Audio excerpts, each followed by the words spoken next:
Ketemu lagi kita untuk melanjutkan dasar-dasar mengenai dynamics. Nah, kita akan lanjut dengan contoh yang mengenai gravitasi. Nah, ini mestinya sudah terlihat, ya, sudah terlihat.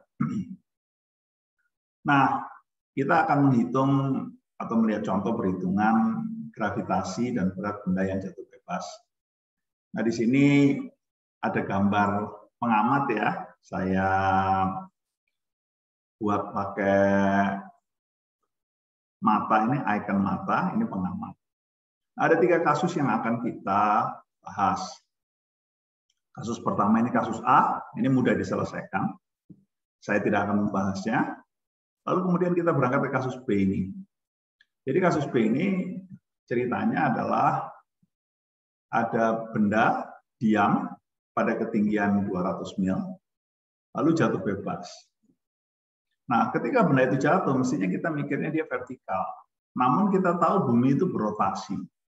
Dan karena bumi berotasi, benda itu akan mempunyai lintasan berbentuk lengkungan. Jadi pengamat ini akan melihat benda itu jatuh tidak lurus tapi melengkung seperti yang diperlihatkan di sini, di lintasan ini. Ini adalah kasus B. Nah, untuk kasus C, ceritanya bendanya itu ada di dalam pesawat, sehingga dia punya kecepatan awal sedemikian rupa sehingga efek rotasi bumi tidak terlihat. Dan kemudian si pengamat ini akan melihat benda itu jatuh dengan bentuk lintasan garis lurus seperti yang sudah biasanya kita pelajari di SMA ya, atau di pelajaran fisika. Nah, jadi yang perbedaan antara kasus B dan C adalah gerak relatif benda merah ini terhadap bumi yang berputar. Kasus B, buminya berputar, berbentuk lengkungan. Kasus C, buminya dianggap mirip diam, karena ya sehingga dia bentuknya garis lurus. Nah, baik, saya akan perlihatkan soalnya sekarang. Nah, ini soalnya. Jadi di sini di detailnya ada ya. Nah, yang penting mungkin ini, bahwa dia ada di lintang 45 derajat. Dan kita sudah tahu, berarti nanti harus disesuaikan dengan radius bumi pada lintang tersebut. Nah, yang diketahui beratnya 100 pound. Lalu kemudian kita diminta untuk menghitung masanya. Sederhana kan ya? Nah, dan dia minta dalam satuan slug dan satuan kilogram. Juga berat benda tersebut dalam satuan Newton. Ini untuk kasus A. Jadi memberikan, pada dasarnya kasus A ini kita disuruh hitung massa. Lalu kemudian massa ini akan kita pakai untuk menghitung B dan C. Yaitu yang kasus B, di sini kelihatan 200 mil. Lalu kemudian dilepaskan dari keadaan diam. Sementara buminya berputar, jadi tadi sudah kita lihat turunnya melengkung.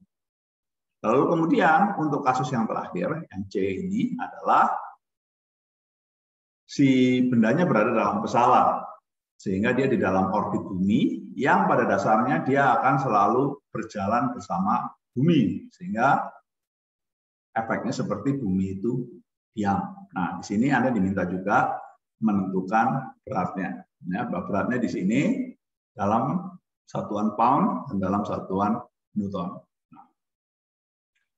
Nah, lalu kemudian kita di sini kita maju. Kita lihat apa yang ada di sini. Nah, di sini dilihat bahwa untuk di permukaan laut dikasih tahu bahwa gravitasinya adalah, gravitasinya adalah sebesar 32,17 kalau satuannya British dan 9,8066 sekian kalau menggunakan satuan SI ya. Lalu kemudian kalau yang untuk absolut, ini yang untuk kasusnya C, itu gravitasinya beda ya. Jadi di sini beda, kasus B sama C beda. Nah, juga di sini dilatih Anda menggunakan angka berarti. Nah, ini di sini kelihatan ya, ada 3 angka berarti. Kita maju sekarang. Nah, rumusnya mana? Rumusnya ini. Udah jelas lah. Untuk kasus A dan B, kita pakai yang ini.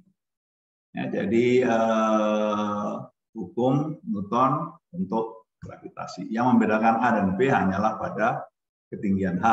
Ya. Nah, lalu kemudian untuk kasus yang C, kita menggunakan grafik ini. Nah, kita menggunakan grafik ini. Jadi untuk yang B kita pakai ini, karena di situ kita tadi sudah lihat bendanya diam sehingga dia melengkung. Lalu kemudian yang untuk C, seolah-olah buminya diam dan kurva yang dipakai ini.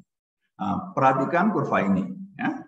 Perhatikan kurva ini, karena kurva ini memperlihatkan bahwa tergantung gerakan benda Anda, maka gravitasi yang dipakai harus disesuaikan. Kalau benda Anda sedemikian rupa, sehingga efeknya seperti bumi itu diam, Anda pakai yang itu diam. Kalau yang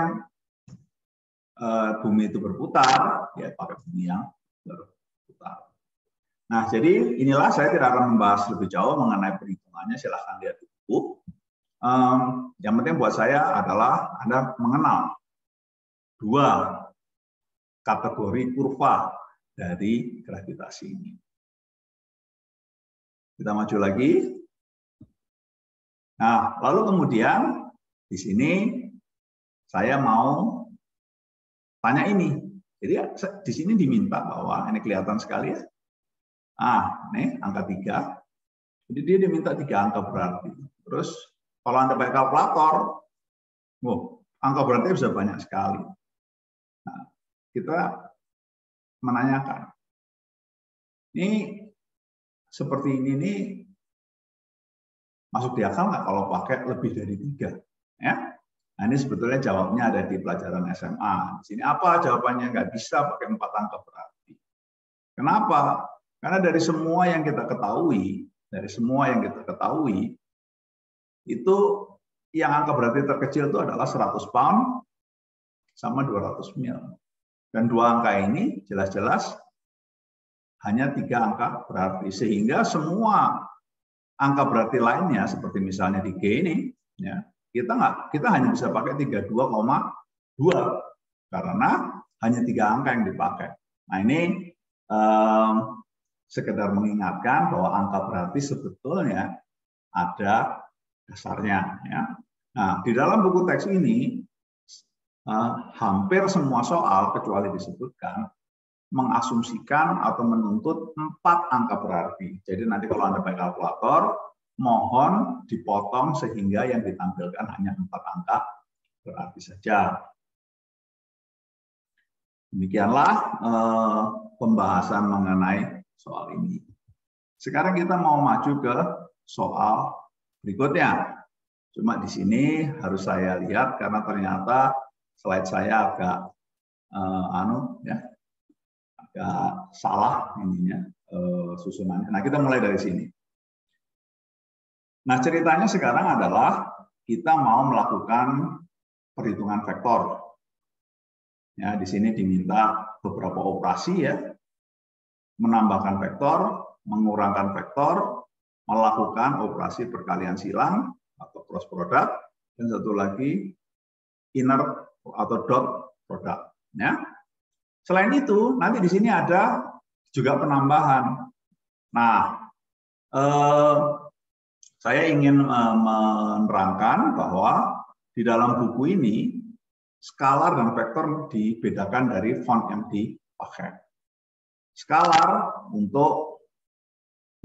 skalar menggunakan font biasa, sedangkan vektor menggunakan font yang tebal. Ya. Nah, untuk bukunya ada di operasi vektornya ada di appendix C. Ya. Dan kita juga akan belajar mengenai. Nah, dalam perhitungan vektor ada alat bantu sekarang yang banyak beredar, yaitu online kalkulator. Kalau dulu zaman saya, kita pakainya, saya tunjukin, saya masih punya. Nih, kalkulator yang ada untuk vektor. Ya. Sekarang ada yang online, ya, seperti yang contohnya Anda lihat di sini. Nah, mari kita langsung saja. Jadi slide pertama adalah merepresentasikan vektor. Ya, sekali lagi perhatikan penggunaan font untuk membedakan skalar dari vektor. Nah, kalau soalnya dibaca, tadi Anda sudah dikasih tahu, sehingga kita langsung mana V1 dan V2. Kasih tahu, V1-nya nih, V2-nya ini. Nah, kemudian saya menuliskan V2 seperti ini, V1 seperti ini dalam bentuk vektor. Ya, tentunya saudara sudah bisa tahu bagaimana cara mendapatkannya. Ya, nah lalu kemudian saya melakukan operasi yang paling sederhana dulu pertama, V1 plus V2. Nah, sehingga mudah langsung dihitung jadinya seperti yang ini. Ya. Nah, hasil ini. Ini adalah representasi Kartesian, di mana ada I dan ada C. Nama lainnya adalah representasi rektangular. Ya. Saya akan kembali sebentar sedikit. Nah, di sini di kalkulator ini perhatikan polar to rektangular. Jadi kata-kata polar dan rektangular itu asalnya ada dari sini. Sebetulnya ada dari buku kalkulus. Nah, kalau saya sudah tahu representasi rektangular atau kartesian, dengan kalkulator online maupun seperti yang tadi saya sebutkan ini, saya bisa merubahnya menjadi bentuk polar seperti yang ini. Bentuk polar ini membacanya bagaimana? Bentuk polar ini membacanya adalah sama dengan sebuah vektor yang panjangnya 20,3 satuan panjang dan sudutnya 72,8 derajat diukur dari sumbu X positif dengan arah berlawanan jarum jam. Nah, lagi-lagi operasi-operasi ini bisa Anda temukan di appendix C di buku teks. Saya mau sebelum maju saya mohon saya mau melihat sedikit mengenai slide saya karena ada yang lolos tadi. Oh ya ini yang lolos tadi. Nah, saya agak mundur sedikit. Jadi pada saat kita melihat V1 ini, kemudian kita dikasih tahu ini V1, ini arahnya. Dan ini harus kita rubah menjadi representasi Kartesian seperti ini, ya seperti biasa. Dan dari Kartesian kita menggunakan kalkulator online akan menjadi representasinya seperti ini. Ya, jadi polar merepresentasikan berapa panjang vektor, arah vektor berapa derajat sudutnya diukur dari sumbu X positif, arah berlawanan jarum jam. Kalau Kartesian dia merepresentasikan vektor berapa panjangnya dalam arah X, berapa panjangnya dalam arah Y. Nah, kedua representasi ini banyak sekali dipakai bersamaan dan Anda tukar-tukaran terus tergantung dari apa yang sedang Anda perlukan. Ini untuk V1 dan untuk V2 sama kasusnya. Nih, ya. Yang kita tahu panjangnya 12, nah sudutnya sekarang. Sudutnya dikasih tahu 60. Sementara perjanjian kita adalah diukur dari sumbu X positif berlawanan arah jarum jam. Jadi tentunya sesuai panah pengukuran ini ya. Ini lihat arah panahnya ini. Nah, ini. Nah, kalau kita ukur sudut itu tentunya 180 dikurang 60 seperti terlihat di sini. Nah, kita masukkan kalkulator, Anda keluar komponen X-nya dan Y-nya adalah seperti yang terlihat pada representasi Kartesian. Ya. Ini. Jadi kita sudah sampai di sini, kita mau berkenalan dengan representasi Kartesian dan polar dan bagaimana mempertukarkannya, konversi dari satu representasi ke representasi lain dengan menggunakan kalkulator. Lalu kemudian kita menggunakannya untuk operasi penambahan vektor yang pengurangan tidak perlu saya terangkan ya, karena prinsipnya sama, gitu ya, hanya tanda-tanda positif negatifnya saja yang berubah. Ya. Kita maju sekarang. Nah ini mengenai perkalian vektor, cross product dan dot product. Ya. Hanya mengingatkan saja bahwa cross product menghasilkan vektor seperti nanti bisa saudara pelajari di appendix C, dan hasilnya atau bukan hasilnya, urutan mana suku pertama, mana suku kedua akan mempengaruhi hasil operasi cross product. Ya. Nah, hasilnya seperti saudara lihat, tandanya berbeda. Nah, untuk yang satunya lagi, yaitu dot product, hasilnya adalah skalar. Dan urutannya, kalau Anda lihat di sini bagaimana caranya, tidak mempengaruhi hasil. Jadi V2.V1 akan sama dengan V1.V2. Lagi-lagi silakan dilihat di appendix C di buku teks. Nanti sebagai latihan ya, sebagai latihan Anda coba hitung masa Anda dalam slot. Ya. Lalu kemudian setelah itu hitung massa dan berat Anda dalam satuan kilogram untuk massa dan newton untuk berat Anda. Demikianlah contoh mengenai pengenalan dynamics ini. Silakan lihat di deskripsi, ada beberapa informasi. Kalau Anda ingin mata kuliah sebelum ini, videonya yang mana, atau setelah ini videonya yang mana, dan lengkap sama time marker untuk video, silakan lihat di deskripsi di bawah. Terima kasih dan sampai ketemu lagi.